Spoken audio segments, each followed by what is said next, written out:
Alright, I think it's about bleeding time I answer some of your questions. First question comes from Metalsam09. He asks, what is my political ideology? And that is honestly a good question, because I've been thinking about it for a while. I don't really have one set political ideology. I suppose if I had to say what it was, it would be a liberal. I'm close to a socialist, but I don't have... Well, yeah, I'd say socialist. A government for the people, entirely for the people. You know, the government being a tool of the people. Although economically, I can't really say that I'm anything. Like, I used to call myself a libertarian, saying I was socially liberal, economically conservative, but I realized that I really know nothing about economics, to the point where I'm just avoid that issue when I'm debating someone. So, I really just call myself a social liberal and an economic, I don't know, ignoramus. So I suppose if you wanted to call me anything, call me a liberal. I gotta do more research on economics. Next, Tiki UX5, are you aware that it has destroyed 3 Mile Island and it's on its way towards inland America? Alright. People. Jesus Christ, I've been dealing with this for days. Days. No, it has not destroyed 3 Mile Island. I suppose I should just explain. Recently, a convoy of goods being shipped from Europe and China came under siege from a suspected terrorist organization. Of course, my men were called in. You can check what job I do in my channel, my job description. Members of my division, because of suspicious circumstances. Turns out they were not terrorists. It was the infection.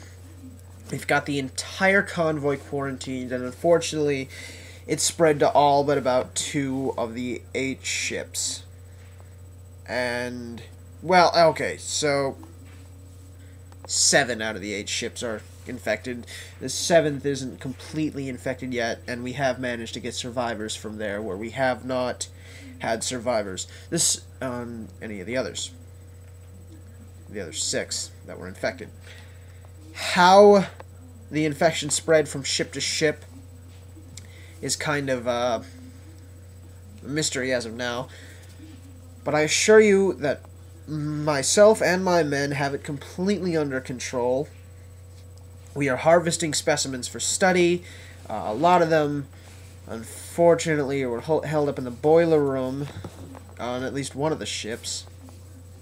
So a lot of them from that one ship are just too damaged to get anything from, although still functioning, so they will be terminated.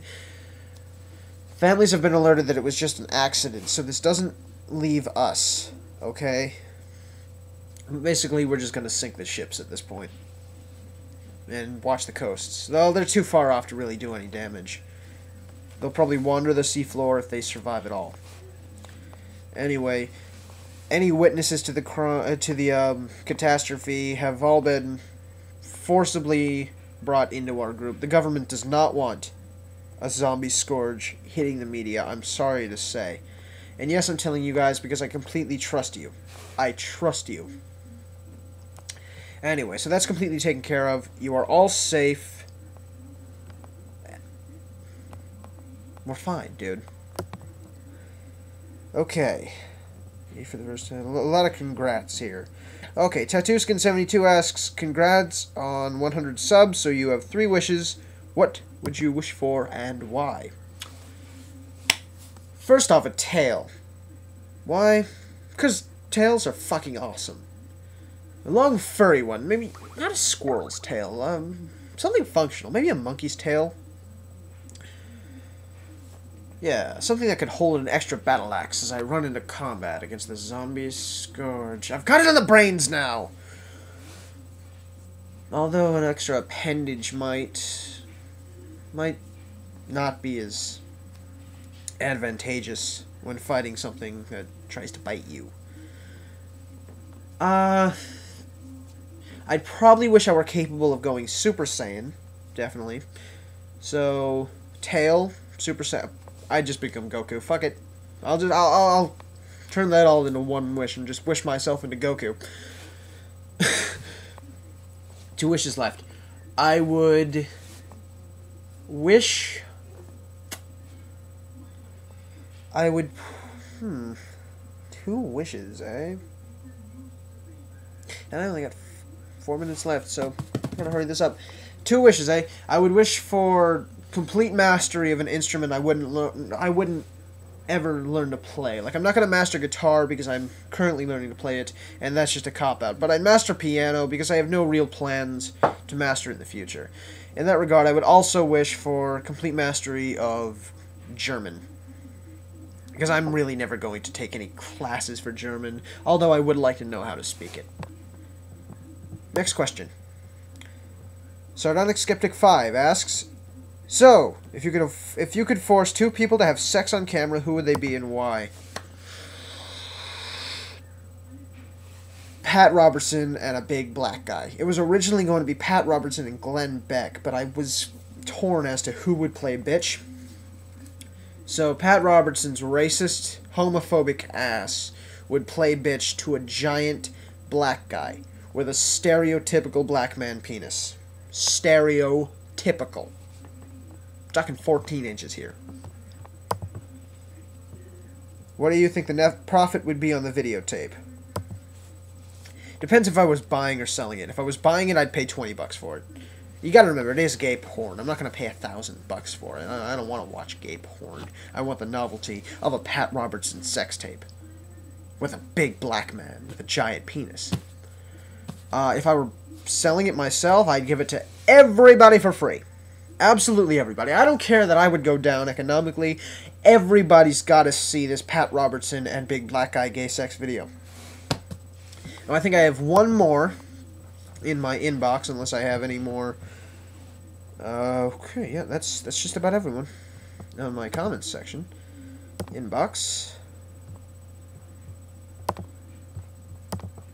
You know, I just realized something. As far as you guys know, I'm not wearing pants. Come on, inbox load. Well, fuck it. Okay, the Combat Frog asks, question. Magnets. How do they work? You see, inside every atom, there is every atom is made up of the components, protons, neutrons, and electrons, except for hydrogen, which is just a single proton and a single electron. It has no neutrons. Now, what that means is that every atom has an electrical charge. Every proton and electron, they're all bound together magnetically. So magnetism is just a process that happens in the atom. Now you are asking a classic question from Insane Clown Posse's Miracles. Now I think they're too stupid to realize what I just said, and I think they mean how do the magnets that, like, I know I have a magnet here somewhere. It might be on the shelf back there, and I'm too goddamn lazy to get up. Well, you know what I'm talking about, the giant red horseshoe thing with the North and South Pole. Now, iron is made up entirely of little every iron particle is electrically charged, to be positive or negative.